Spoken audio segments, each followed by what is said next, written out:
ಕಲಬುರಗಿ ಜಿಲ್ಲೆ ಅಫಜಲ್ಪುರ ಕ್ಷೇತ್ರದ ಕಾಂಗ್ರೆಸ್ನಲ್ಲಿ ಅಸಮಾಧಾನ ಸ್ಫೋಟಗೊಂಡಿದೆ. ಶಾಸಕರ ಪುತ್ರನ ಸರ್ವಾಧಿಕಾರದಿಂದ ಬೇಸತ್ತು ಕೈ ನಾಯಕರೊಬ್ಬರು ಕಣ್ಣೀರು ಹಾಕಿದ್ದಾರೆ.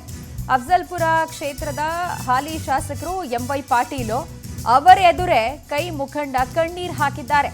ಕಲಬುರಗಿ ಜಿಲ್ಲೆ ಅಫಜಲ್ಪುರ ತಾಲೂಕಿನ ಮಣ್ಣೂರು ಗ್ರಾಮದಲ್ಲಿ ನಡೆದಿರುವಂತಹ ಘಟನೆ ಇದು. ರಾಜ್ಯ ಹಿಂದುಳಿದ ವರ್ಗಗಳ ಉಪಾಧ್ಯಕ್ಷ ಜೆಎಂ ಕೊರಬು ಇದೀಗ ಶಾಸಕರ ಪುತ್ರನ ಸರ್ವಾಧಿಕಾರದಿಂದ ಬೇಸತ್ತು ಕಣ್ಣೀರು ಹಾಕಿದ್ದಾರೆ. ಎಂವೈ ಪಾಟೀಲ್ ಶಾಸಕರಾಗಬೇಕು ಅಂತ ಹಗಲು ರಾತ್ರಿ ನಾವು ಕೆಲಸ ಮಾಡಿದ್ದೀವಿ, ಅವ್ರು ಏನೇ ಕೆಲಸ ಹೇಳಿದ್ರು ಅದನ್ನ ಚಾಚೂ ತಪ್ಪದೆ ಅಚ್ಚುಕಟ್ಟಾಗಿ ನಿರ್ವಹಿಸಿದ್ದೀವಿ, ಆದ್ರೆ ನಿಮ್ಮ ಮಗನ ಮೇಲೆ ನಮಗೆ ವಿಶ್ವಾಸನೇ ಇಲ್ಲ ಅಂತ ಕೊರಬು ಬೇಸರ ವ್ಯಕ್ತಪಡಿಸಿದ್ದಾರೆ. ನೀವು ನಮಗೆ ಹೇಳಿದ ಯಾವ ಕೆಲಸ ಕೂಡ ನಮಗೆ ಸಿಕ್ಕೇ ಇಲ್ಲ ಅಂತೆಲ್ಲ ಅಸಮಾಧಾನವನ್ನು ತೋಡ್ಕೊಂಡಿದ್ದಾರೆ. ಈ ಸಂದರ್ಭ ಕೈ ನಾಯಕನನ್ನ ಶಾಸಕ ಎಂವೈ ಪಾಟೀಲ್ ಸಮಾಧಾನ ಪಡಿಸಿದ್ದಾರೆ.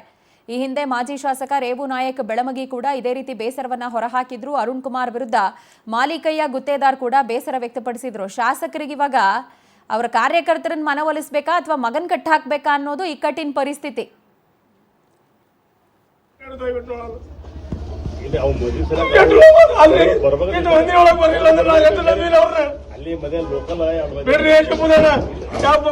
ಮಕ್ಕಳಿಗೆ ಇವೆಲ್ಲ ಬೇರೆ ಶಬ್ದ ಅವ್ರ ಬಜೆಟ್ ಇಲ್ಲಿ